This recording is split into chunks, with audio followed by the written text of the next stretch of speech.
Students, welcome to my YouTube channel Zinda science. तो students, अगर आपने मेरे चैनल को अभी तक सब्सक्राइब नहीं किया तो मेरे चैनल को सब्सक्राइब करें और अगर मेरी वीडियो आपको अच्छी लगती है मेरी वीडियो को लाइक किया करें। Let's start our video without wasting our time. तो फर्स्ट वाला लॉन्ग क्वेश्चन है, आज हम लॉन्ग क्वेश्चन करने जा रहे हैं। फर्स्ट वाला लॉन्ग क्वेश्चन है डिस्कस बायोडाइवर्सिटी, यानी बायोडाइवर्सिटी के बारे में डिस्कस करें एंड इट्स सिग्निफिकेंस, और इसके सिग्निफिकेंस के बारे में, इंपॉर्टेंस के बारे में, मेंटेनिंग द हेल्थ इकोसिस्टम, यानी हेल्थ, हमारी इकोसिस्टम में जो हेल्थ होती है, हर ऑर्गेनिजम्स की हेल्थ होती है, उसे मेंटेन रखने में जो किरदार अदा करती है उसके बारे में, यानी सिग्निफिकेंस लिखें बायोडाइवर्सिटी का और बायोडाइवर्सिटी के बारे में डिस्कस करें। तो इसका आंसर पेज नंबर 25 और 26 पर है। तो स्टूडेंट्स, आपने मुकम्मल करना है, यानी बायोडाइवर्सिटी से लेकर पोलर रीजन तक मुकम्मल करना है, क्योंकि ये लॉन्ग क्वेश्चन है। नेक्स्ट उन्होंने पूछा था कि इंपॉर्टेंस ऑफ बायोडाइवर्सिटी, तो आपने इंपॉर्टेंस ऑफ बायोडाइवर्सिटी मुकम्मल लिखना है, यानी बायोडाइवर्सिटी प्रोवाइड से लेकर फार्मास्यूटिकल्स तक, ठीक है।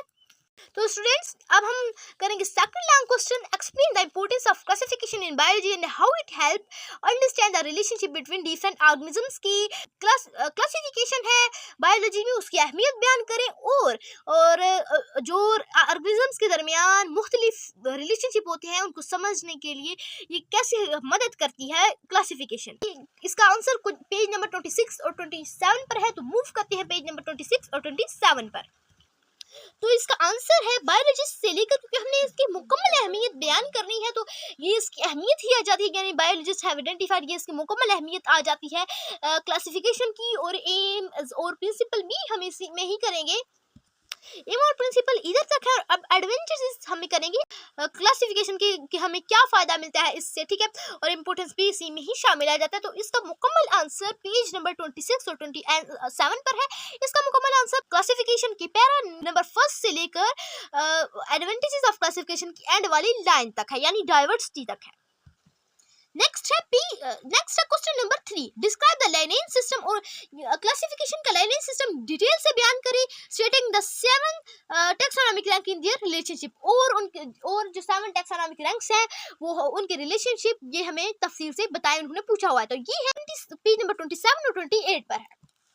इसका आंसर टैक्सोनॉमिक रैंक, उन्होंने पूछा था कि पहले तो हमें टैक्सोनॉमिक रैंक के बारे में डिटेल से बताएं, जितना बुक में लिखा हुआ है हमने उतना ही डिटेल में बताना है। तो हमने बताना है दी ग्रुप से लेकर बिलो तक, और नेक्स्ट स्पीशीज तक। नेक्स्ट तो हमने बताना है इनकी जो 7 टैक्सोनॉमिक रैंक्स हैं, नेक्स्ट पेज पर भी हमने बताना है। जो आंसर है वो शुरू होता है टैक्सोनॉमिक रैंक्स की डिटेल से। नेक्स्ट है क्वेश्चन, नेक्स्ट इधर phylum, class, order, family, genus और स्पीशीज हमने मुकम्मल करना है। तो स्पीशीज मैंने आपको बताया था कि ये बहुत इंपॉर्टेंट है और आप इनकी डेफिनेशंस याद करनी है। इनकी डेफिनेशंस हैं तो स्पीशीज की आपने मुकम्मल करनी है।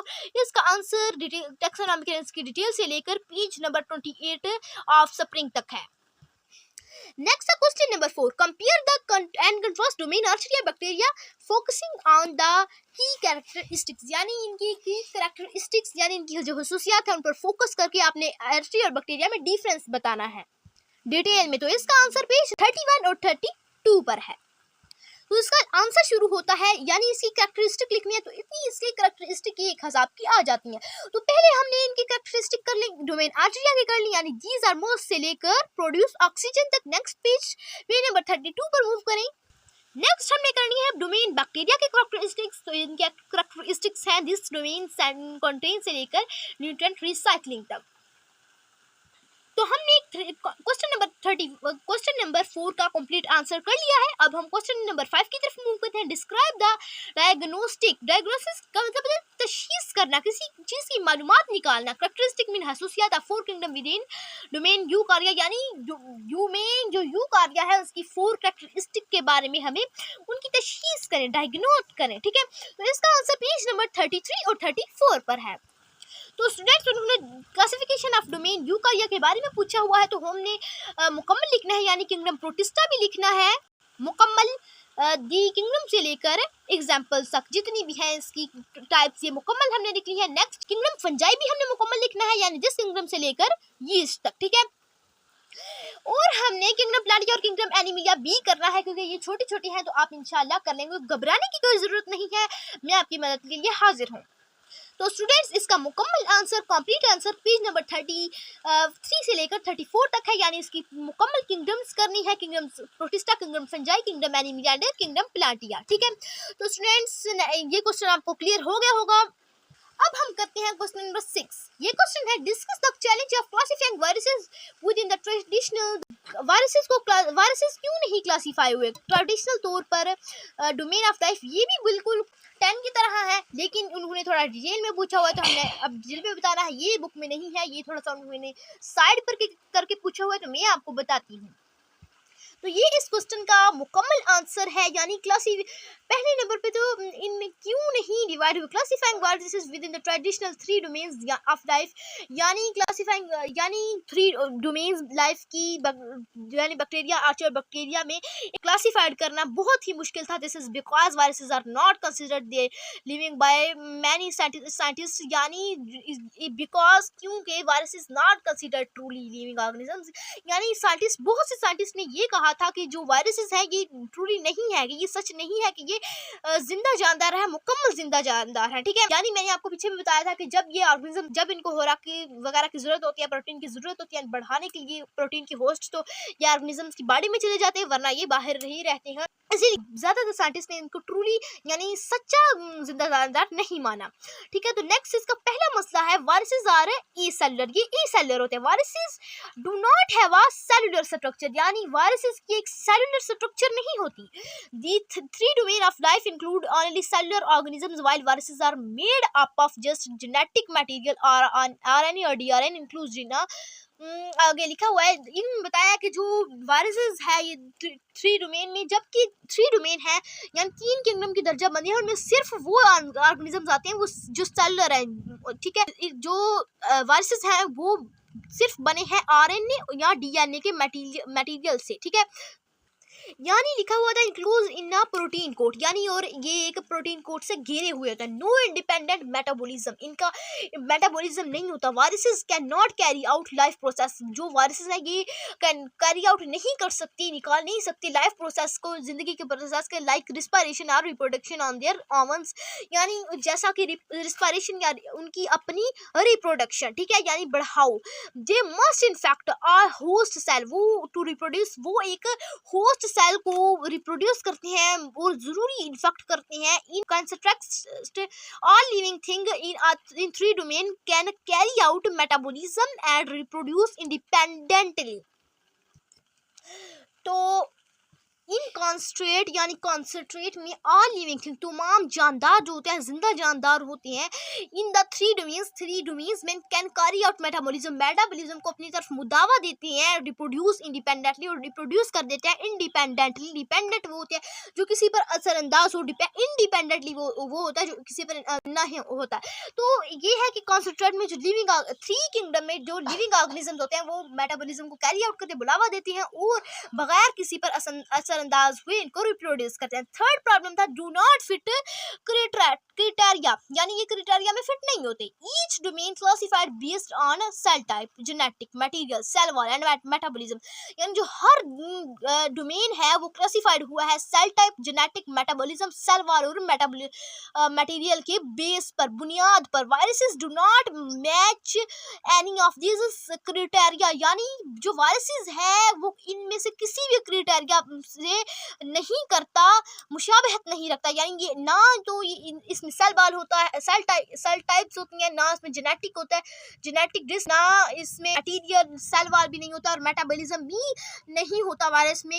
यानी वायरस की जो क्राइटेरिया होती है वो जो आम क्राइटेरिया होती है, डोमेन्स की क्राइटेरिया होती है, उससे मुशाबहत नहीं रखता। जेनेटिक मटेरियल अब क्या होता है? जेनेटिक मटेरियल आरएनए और डीएनए होते हैं। ठीक है, तो so they don't fit in bacteria, archaea और यूकारिया। तो ये भी वजह है कि ये बैक्टीरिया, आर्चिया या यूकारिया में फिट नहीं होता, यानी उसमें इसीलिए शामिल नहीं किया गया। नेक्स्ट है डिबेट अबाउट लिविंग स्टेटस, यानी लिविंग स्टेटस के बारे में बताया गया है। Because viruses show both living and non living, यानी जो वायरसेस हैं वो लिविंग भी शो करते हैं और नॉन लिविंग भी शो करते हैं। ठीक है, करेक्टरिस्टिक भी शो करते हैं। Scientist argue whether they should even be part of the tree of life or placed in the separate category. तो इसीलिए ये नॉन लिविंग भी शो करते हैं, लिविंग भी शो करते हैं। तो इसीलिए साइंटिस्ट आज जो हुए उनकी ये बहस हुई कि इन्हें इन तीनों कैटेगरी में ना ही शामिल किया जाए तो ठीक है। फिर यहाँ आता था एच, ऐसे तो ट्री बन जाता है, रहा थ्री का मतलब होता है तीन, ठीक है।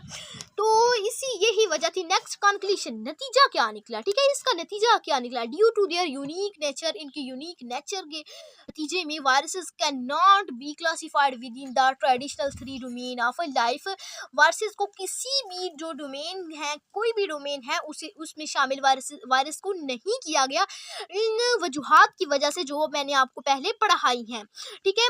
Instead they are usually place in a separate system of classification based on their type of genetics material and structure. तो इसीलिए उनको एक अलग सिस्टम क्लासिफिकेशन की बेस्ड पर, उनके जेनेटिक मटेरियल स्ट्रक्चर की बेस्ड पर उन्हें एक अलग ग्रुप दे दिया गया, इसीलिए हम उनको कहते हैं वायरस।